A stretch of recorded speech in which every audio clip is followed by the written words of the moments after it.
Chapter 9. The Gupta and Post-Gupta period. By the end of the 3rd century CE, the powerful empires established by the Kushanas in the north and the Satavahanas in the Deccan had come to an end.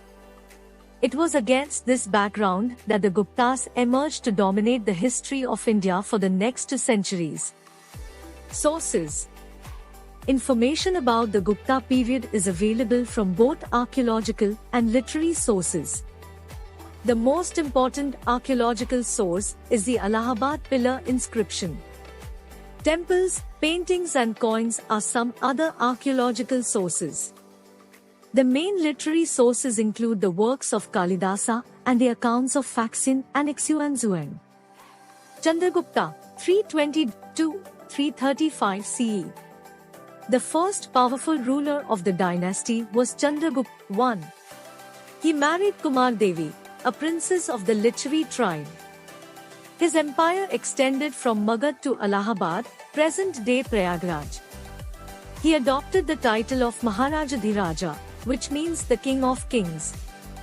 Samudragupta, 335-375 CE. Samudragupta, son of Chandragupta I, was the greatest ruler of the dynasty.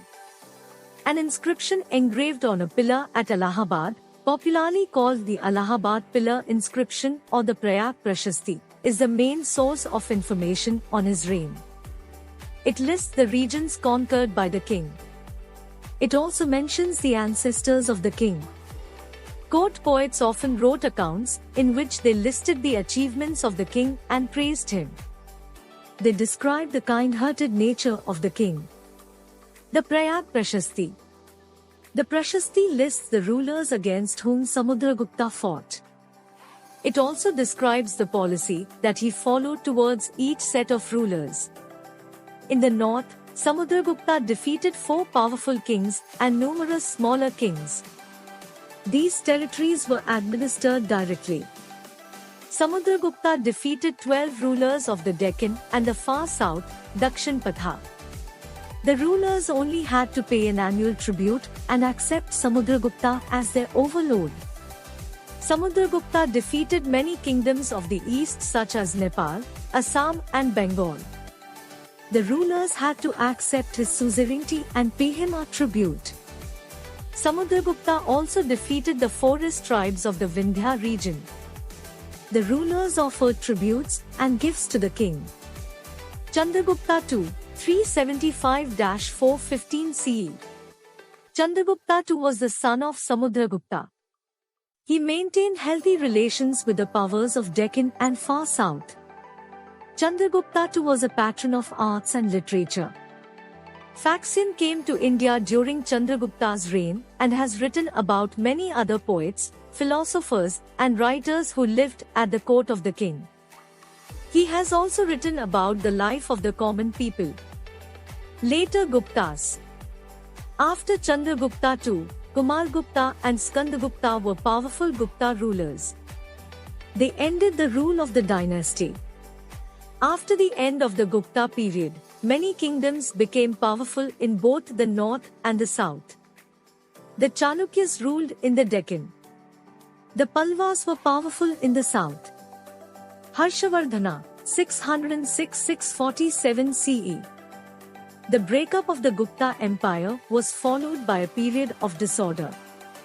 Finally, Harshavardhana conquered these kingdoms and established a powerful empire. We know about Harsha and his rule from his court poet Banbhatta, who wrote his biography the Harshacharita in Sanskrit. The Chinese traveler Xuanzang, who spent a lot of time in his court, left a detailed account. Military campaigns. The capital of Harsha's empire was Kannauj. Harsha was the eldest son of his father, but became king of Thanesar after both his father and elder brother died. Harsha took over Kannauj and led an army against the ruler of Bengal.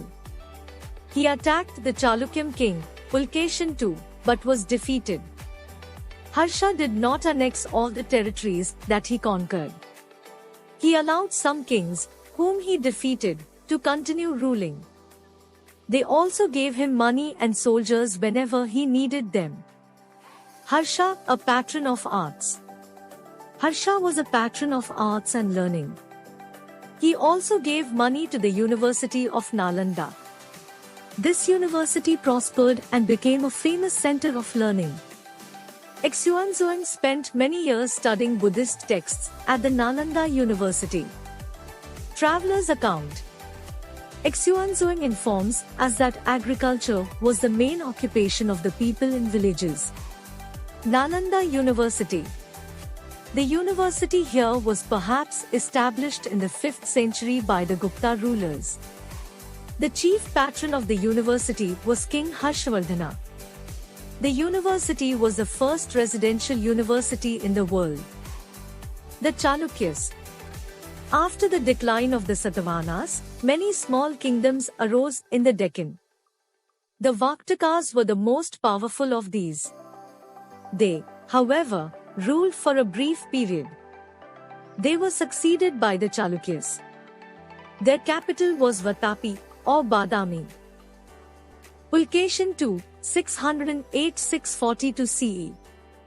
The most famous Chalukyan ruler was Pulkeshin II. We get information about his reign from the Prashasti of his court poet, Ravikirti.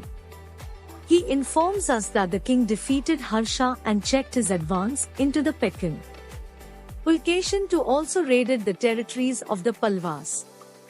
He defeated the Palwa king, Mahendravarman I. Pulkeshin to send an embassy to the court of Khusrau II, the king of Persia. Xuanzang, during his stay in India, visited the court of Pulkeshin II. The Chalukyas became weak after the death of Pulkeshin II. The rocket temples of Pattadakal, Badami and Aihole are most famous. The Palwas. The Palwas ruled from Kachipuram or Kachi near Chennai. Mahendravarman